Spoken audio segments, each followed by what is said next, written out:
It's not just, oh, you should know your numbers. If you want a successful business and you want a better lifestyle, if you don't know your numbers, you're dreaming. It's just not possible. It's not a matter of waking up and going, I'm feeling really good about this project that we're working on, and that's going to guarantee me success in my business. That's the biggest mountain of horseshit I've ever heard. Folks, unless you can tell me what your altitude is, what your airspeed is, what your course is, all of these things, it's actually going to tell me. It's almost like the numbers don't lie. How old are you going to be before you start to experience life like you want it? I want to tell you right now, whether you like it or not, there is a better way to do business. Hi everyone, welcome to the Business for Builders podcast. My name's Max. I'm your host. I'm the CEO here at Smith & Sons Remodeling Experts here in Canada. Welcome to you if you're in YouTube land. Look, just a bit of basic housekeeping, like and subscribe, hit the bell, all that sort of stuff. We drop one of these episodes every week. Be sure to get across to the Business for Builders VIP Facebook page or Facebook group. If you're a good sort, I'll let you in. Love to have you there. We drop a few things. I really want to encourage the conversation inside that group, guys and girls. I mean, I watch it because I'm really wanting to pick up concepts and, commonly, that's a word, ask questions and really, want to speak to the industry at large, but more importantly, the group of, the folks in our audience about what is really, something that, hamstrings them or gives them a hard time. And certainly, feel free to email me at max@elitebusinessadvisory.com and I will, I'll return serve, as quickly as I can. If you've just got questions you want to ask about all things business and construction, and be sure to get across to elitebusinessadvisory.com. Check out the website there. That's my elite business coaching. So if you want to have a chat with me about that, get over there, hit the book a consultation button, and we can have a quick chat about, what you're struggling with, where you're winning, maybe what needs, some attention, and we can really sort of hopefully deliver some value at that level. And of course, I'd love to have you on as a customized coaching, elite business coaching client as well. Righto, what else is there to do? I think that's about the long and the short.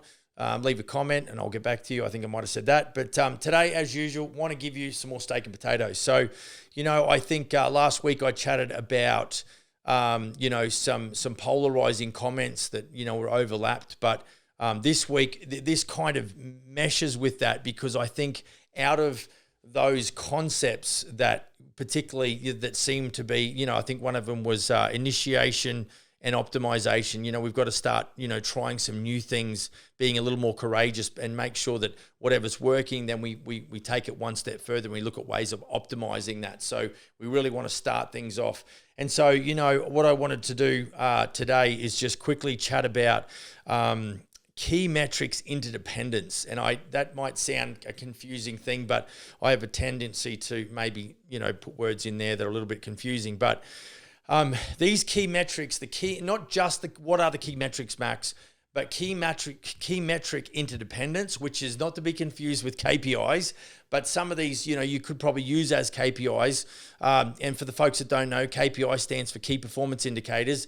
It's things that we look at that indicate performance in your business that is key to your success. That's what we call them, key performance indicators. So what I find is when I'm talking to, these elite business clients is that there is sometimes there's no understanding, sometimes there's a bit of a remote understanding, and sometimes there's good understanding of each of these concepts, each of these 6 concepts, and it's not limited to this. I think these are just really the top shelf of key metrics within your business, but you've got to understand that there is an interdependence.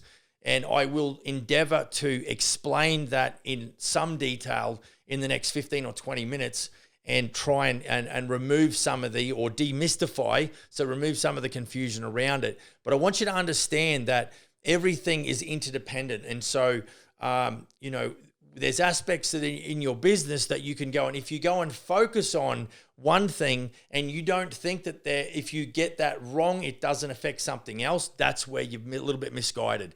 So what you've got to understand is that I've got to have let's say these six plates spinning on sticks, and we've got to keep the momentum across the board to ensure, because if one falls off, or falls down, it can affect the rest of the operation negatively as well. And so, it's important. So here's a few to consider, and this might get your juices going a little bit where you may want to hit me up on email. So shoot me an email, Max, at elitebusinessadvisory.com and hit me up on email and just say, hey, I've got a question about, what you talked about in episode 157, and I'll be sure to get back to you. So all of these things are important by themselves, but I'm telling you, if you get it right and you are able to execute efficiently and you're measuring very accurately on, what the investment was that you made, are you getting a return on investment? Then your business the natural byproduct will be that your business is really starting to get legs. And I used to pride myself on, helping business owners get to $1 million, and I don't undervalue the importance of a lot of you guys and gals wanting to break through that $1 million mark. But really, I think, the power of pushing to $1 million really means that you do set yourself up from a mindset and a professional a professional attitude towards business standpoint to go to a $10 million business. And so I would encourage you to dream big. Your big, hairy, audacious goal might be in 10 years max. And of course, if you sit down with me as an elite business client, we will focus on what the 10-year goal is, what your big, hairy, audacious goal is. And your big, hairy, audacious goal might be to hit $10 million worth of sales or revenue. And so I would encourage you to just start, thinking about that as you're going to bed tonight. Just start thinking, geez, I wonder what my life would be like.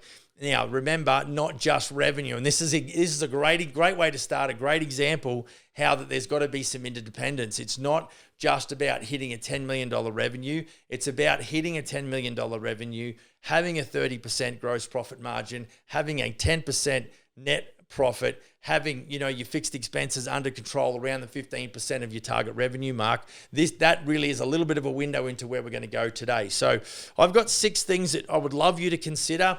I think I've mentioned this before. If you're driving down the road and of course you can't take notes, so don't get your local law enforcement in you because you're trying to put notes in your phone while you're listening to your podcast. Be sure to, when you're pulled over next and you're up, you've stopped, is to hit those 3 dots and just save this episode and watch it again when you get home. And get a pen and paper out and just go, okay, I'm going to not only monitor these 6 key metrics Max talked about, but I'm also going to be very aware that these 6 metrics, and there is a few more, they all are very interdependent. Okay, so there is a ripple effect if you get it right, that's positive, and certainly if you get it wrong, there's a negative ripple effect as well. So let's start off with a real basic one, cost per lead. We really want to know, and this is what gets me going, because this episode was triggered from a meeting I had just this week with a client, and we really got stuck into some figures because it is October 2023, and we are, as good business owners, we're looking at the last quarter of this calendar year, and we're starting to think about, okay, as we turn the corner into 2024, what are we going to be doing? What are we going to be doing differently, more specific, that is going to produce a positive result? And so, I think a great place to start is your CPL, your cost per lead. And, I think the guys that are looking for custom homes where, their average contract value might be $500,000 plus compared to a renovation guy whose average contract value might be $25,000 plus, the cost per lead there could be some variation in that. All I'm saying is that if you were to work with me as an elite business client, we would look at, okay, what is an industry benchmark for the cost per lead as a renovator? And what is the industry benchmark for a cost per lead for a new home? And so what you need to understand is, okay, how many leads do I get? And then you take the amount of money that you've invested in. Now, I think just thinking off my whiteboard, just to give you some real numbers, I think we've got almost 400 leads. And the cost per lead that we would have, I'm just going to do the numbers while, fancy this, just talk amongst yourselves, cost per lead. We've got about 400 leads this year, and we've spent about 23,000. So 23,000, divide that by 400. It's about $57.50. There you go, folks. There's some real-time data. I haven't got the whiteboard in front of me, but that's roughly where we're at. We've got about, almost 400 leads so far this year, and we've spent about 23,000 on advertising. So that's essentially gives us a really basic. So you can do your own figures on what my cost per lead is. And so I think what you're trying to do, there's no question that you're trying to pull down your cost per lead. I know that if we're advertising on Facebook and it comes in at, once it hits 150 per lead, we're done. Something's got to change.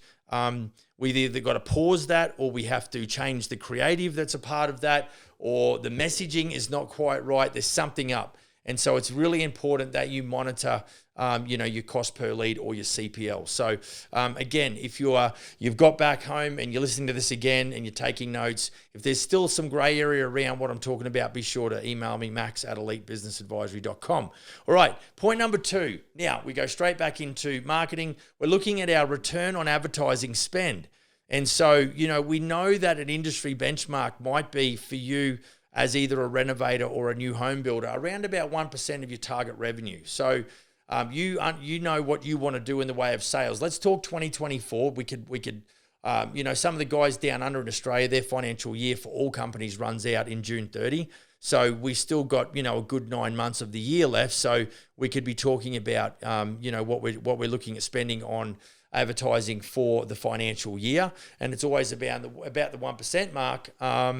Now, what we're talking about is return on advertising spend as a ratio. So what we're trying to work out, for every dollar invested, how many dollars worth of sales did that return? And so, again, for us at $23,000, and I think we've got about 68. We've had 68 jobs. This year. So the return on advertising spend, I think the ratio was about $109 worth of revenue to every $1 that we spent on advertising. So that's another good key metric. And it could be, these can very well be KPIs as well. But that means our list, these may be secondary key metrics or KPIs. The KPIs that we generally use are going to be net profit, gross profit, what's our equity position in our business? Look at that every month, and then we look for trends, and then we look at every 90 days. And then we want to make sure our fixed expenses are at the level that is an appropriate industry standard as well, which is usually about 15%. So these key metrics really just dovetail into these, because these are the engine room that really help us achieve our gross profit, our net profit, our, positive cash position in our business, and ensure that it's producing enough operational capital to, win the battle. So return on advertising spend, and that ratio, what we're looking for is how many dollars to get, for every $1 I spend on advertising, how many dollars in revenue does that generate? Okay, so point number 3, customer acquisition costs. So, what we want to look at is what are we spending on advertising versus how many customers have we acquired. And so while I'm punching numbers into my own phone here, we look at, let's say 23,000, and we divide that by about 68 clients. So it's about $338 is currently my own customer acquisition cost across my organization. And so again, what you're trying to do is really lower that customer acquisition cost. Now, it's going to differ. See, we do smaller jobs, and so I don't want the custom home builders out there getting their panties in a bunch, because they're like, mate, my customer acquisition cost is $4,000 per client. And you know what? I think it's got to be relative. So this is why, for me as a business coach, I've got to try and figure out what the baseline metrics are. And then obviously after the first year, I'll have some historical data, and then we can use that baseline to improve upon. And so, for me, having a $383 customer acquisition cost, if you're out there doing new homes and your average client is spending $500,000 with you, and you only do 4 or 5 jobs a year, and yet your advertising spend is 1% of, 2 million, which is what, 20%, then obviously your customer acquisition cost is $4,000. I'm not sitting here saying, well, your customer acquisition cost should be $380, because it's just not going to be.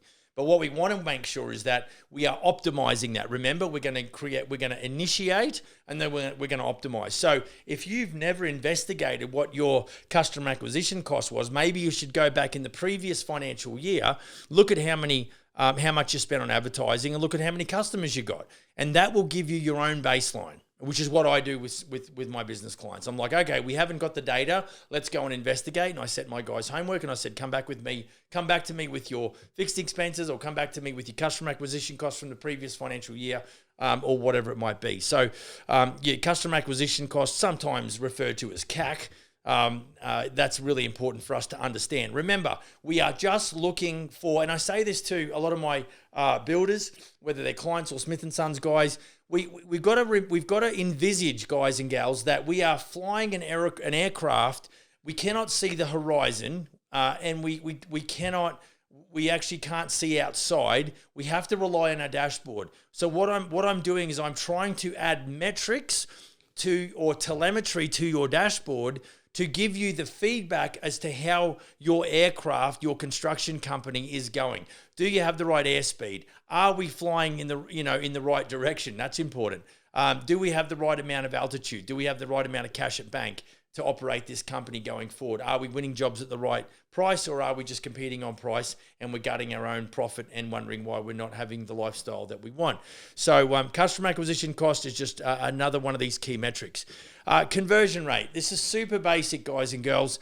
If you get $1 million worth of inquiry and you convert at 20%, you're going to have $200,000 worth of revenue. Now, I've had some guys in my organization go, Max, all the leads that we get are all shit. And I'm like, it's not true. The majority, unfortunately, are not favorable. Matter of fact, the first 50% go straight in the trash can. So you do feel like you're doing a lot of work. But you've got to keep your eyes on your conversion rate. And so, if you want to do a $10 million business, then we got to, if you want to do a $10 million business, we've got to get you $50 million worth of inquiries. Simple as that. If you just want to do $2 million in sales, you multiply that by a factor of 5, gives you $10 million worth of inquiry. If you convert 20% of that $10 million, you're going to be a $2 million operation. And so it's super basic. I think the more I do this every day, I just get convinced that it's not just, you should know your numbers. If you want a successful business and you want a better lifestyle, if you don't know your numbers, you're dreaming. It's just not possible. It's not a matter of waking up and going, I'm feeling really good about this project that we're working on, and that's going to guarantee me success in my business. That's the biggest mountain of horseshit I've ever heard. Folks, unless you can tell me what your altitude is, what your airspeed is, what your course is, all of these things, it's actually going to tell me. It's almost like the numbers don't lie. Matter of fact, I can talk to my clients and go, right, how many inquiries did you get last year? All right, I got this many. Okay, what is your average contract value? I think about the numbers of leads that they've got, or the numbers of jobs that they got. Number of leads they've got, and I work on the conversion rate, and then I multiply it by the average contract value, and that gives me the revenue. It is so reliable, it is ridiculous. Now, here's where the interdependence comes in.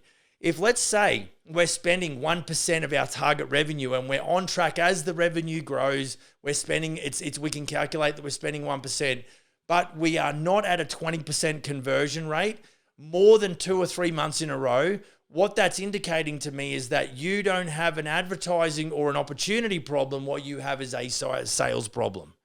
We're looking at the conversion rate. So now, if your conversion rate's good, but we're not doing the appropriate revenue, then the challenge might be that we are focusing on the wrong type of client. We need to change something else. So that ripple effect is what I know that one client I sat down with, we calculated what the average contract, price he would do, how many projects he thought he could do in a year. But when we then extrapolated that out over a year as it relates to his fixed expenses, that was not going to work. We actually needed to increase the amount of projects at that average contract level to ensure that he hit his break-even point plus 10%. And so, then we had to sort of start talking about, okay, can we manage that many projects per year? Well, yes, we can, because it's going to be very subcontractor heavy. And so, yes, we can be running 2 projects at once, which is essentially what we had to do. Now, the other way you can improve that, obviously, is to increase the contract value. But I know that based on some of the conversations I've had with guys, that they're not ready to take on $150,000 renovations, or they're not ready to take on $400,000 or $500,000 new home custom builds. So, this is why I always would say, particularly in the Q&A, that for me to give you really pertinent and competent and coherent coaching, I can give this information to you, but it's not until such time as that I get to really investigate your business from a customized standpoint. And I also simultaneously get to know you as the operator and look at what your appetite for risk is. Do you enjoy, taking risk, or are you a little more conservative? Now, there's no wrong and right. The deal is, if you've just got to talk to me about your business goals, and I've got to make sure they align with the type of human being you are or the operator that you are. Because if you're not aggressive as it relates to taking risk, then you might not want to throw down and go after $150,000 renos. You might be saying, look, I just need to be a bit more conservative and maybe 50 to 75 or whatever the case may be. And so until we really nail down, who you are and what type of business that we think we can build around the individual you is. I think until we nail those kinds of things down, we really can't focus too much on building a business until we've got the foundation in place. So anyway, so that's conversion rate. If you want to do $1 million worth of revenue, folks, you're going to need, and your conversion rate is 20%, you are going to need $5 million worth of inquiry. Half of the inquiry will go in the bin, and the other half will either convert or will go into your what we call electronic direct marketing, which is EDMs. And you want to nurture and farm those, because they might be interested in buying today, but they're not committed to buying today. But they might be committed in 3, 6, 9 months. And so you want to keep them in your ecosystem and let them know, make sure that your building company is top of mind and front of mind when they go back and go, actually, we're ready to go now. With the money's come through. What was that builder? Who was that builder we were talking to? Then that when they're asking themselves that question, you need to be top of mind and front of mind. So keep after that as well. Right, I think it's important to look at our average contract value. Once upon a time, especially in the renovation game, I would focus on just numbers of leads, which was okay, except, if we get 10 leads that, are all for, bathroom renovations, and yet, and they're only worth 25 grand a piece. So it's going to give us 250 grand's worth of work. And I've got guys that want to do $1 million worth of work. We're going to have a problem. So we've got to look at forecast build value using our 20% conversion rate to make sure that we get the right number of leads. So, if we said, well, okay, we've got this month, we want, $500,000 worth or $400,000 worth of inquiry, then, we've got to focus on not numbers of leads, but we've got to make sure that we do get inquiries that actually equal the 400,000 that we need per month to ensure that when we convert, that's going to equal our revenue target for the year. So that's why we need to understand, and that helps us too, because for me to jump from $80,000 to $100,000 jobs to $1 million or $1.1 million, that's a massive jump. That's a 10x jump, and so you've got to not just find your average contract value for telemetry and calculation reasons, but you've got to look at where you're comfortable. I know for a fact that there's some guys in the room, listening to this today that go, Max, there's no way I could run a business at $750,000. That's not where I'm at. I would be pumped just to have a $350,000 business. And so, this is why we spend a lot of time, jamming and talking around who you are and, what ecosystem you're in, what the market's doing, where you are, what your risk appetite is. Do you have an appetite, a high appetite for, some big risk, or are you very conservative? Those sorts of things. So that's why average contract value needs to be monitored as well. So essentially what you'll do is you'll take your overall revenue for the year, divide it by your number of clients, and that will give you your average contract value. Okay, now, last one, super basic. We'll wrap up with this. Project numbers, folks. It's important that, if I was to have the privilege of coaching you from a business perspective, and I ask you, how many clients have you done work for this year? How many have you had under contract? You need to be able to tell me that. So, I know for me and my group, there's 68 on the board right now. It's important that we understand the performance of our business, because see how, if you've got 68 clients and they're only spending $1,000 a piece, that's the average contract value. You're really not got a really cranking business. So, if you've got, your average contract value for those clients is $50,000, yeah, different story. If they're $200,000, it's great. And so this is why you've got to be mindful. So I guess, for me as a coach, what I'm trying to do all the time is to bring awareness, is to bring education, and of course is to bring accountability. Okay. And so, what I'm really chatting with you about today as we wrap up is just some areas where you need to be aware. So be aware of these key metrics: cost per lead, return on advertising spend ratio, customer acquisition cost, conversion rate, average contract value, and project numbers. You know what? If you can look at your business, this would be a great place to start, because I might say to you, hey, talk to me about your key metrics. And if you've gone back and you've spreadsheeted this, or you've got this written down on a piece of paper, and you're able to disseminate the numbers in your business off the back of your P&L, or your quoting system, or whatever the case may be, it might start to highlight some areas where you go, wow, I'd never thought about it like that, but I can now see why things aren't happening. So, there's one client where I was chatting with him about, okay, so how many jobs have you got on the board that are gonna materialize into contracts? And there wasn't too many, but when we looked at this year's lead gen, I think it was single digits. So when you calculate your average contract, you take 20% of that lead gen, knowing that that's what would have converted, and you take that conversion rate, multiply it by average contract value, it was actually bang on in the way of revenue.